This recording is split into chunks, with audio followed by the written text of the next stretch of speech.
So this is my response to finding cultural similarities to the Black population. I looked through the list of the soul foods and looking through the list, and I actually lived in the South for about 10 years, 6 years in South Carolina and 3 years in Louisiana, and so I'm kind of familiar with a lot of the foods.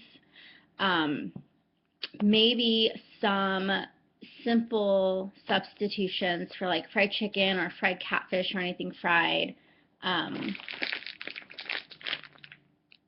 Almond meal or almond flour. My husband is born and raised in the South, and we love fried chicken, and we try to stick to a mostly paleo diet. And one of the substitutions that we found for fried chicken is using almond flour, almond meal, and a little bit of, put some spices in there, and then we bread the chicken in the almond flour mixed with the spices, and then we fry it in coconut oil.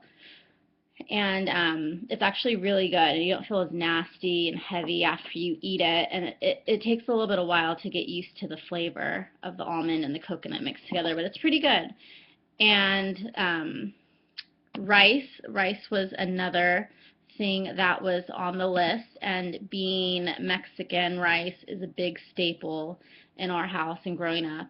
And a substitution that could be used for rice and that we use for rice is cauliflower. You rice the cauliflower, you boil it just for a little bit until it gets to just barely soft, and you stick it in the food processor and you rice it, and it looks like rice. And again, you don't feel as heavy or full after you eat it, and I use it to do,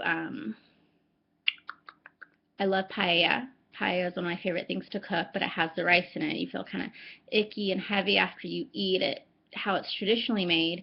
And so I found a recipe where I substitute the rice and I use the rice cauliflower instead. And it's still the shrimp, the chicken, and I put chorizo in it for a little bit of extra spice to it. It's actually really good. Also, yams and sweet potatoes are actually really good for you, and that was also on the list. But if you cut out the sugar, the marshmallows, and all the extra stuff, the sweet potatoes actually aren't that bad, and they're actually really good. So I don't see the point for needing all the sweet stuff.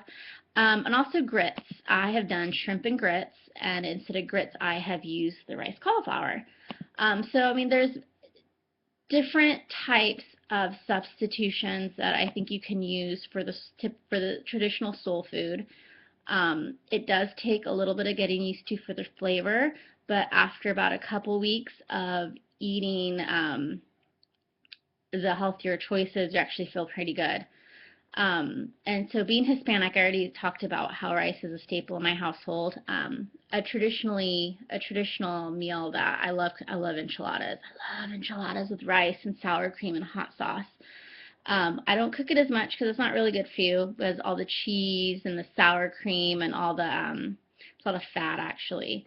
But every now and then, when I do make them, I will substitute regular corn tortillas for coconut tortillas. And what you do, you use coconut flour and a little bit of olive oil and a little bit of salt, and you make the flour.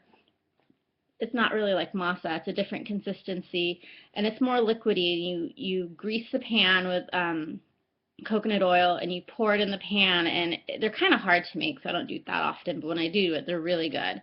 And then I'll make a from scratch enchilada sauce. My mom taught me how to make a chili verde, which is healthy. It's all just tomatillos, serrano, and cilantro.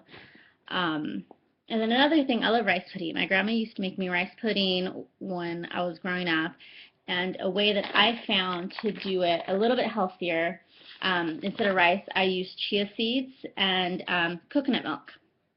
And you basically boil the coconut milk, and you put maybe a little bit of vanilla and a cinnamon stick in there, maybe a little, and then you add the chia seeds, and the consistency is a little bit different, but it tastes just like the traditional rice pudding that my grandma used to make for me.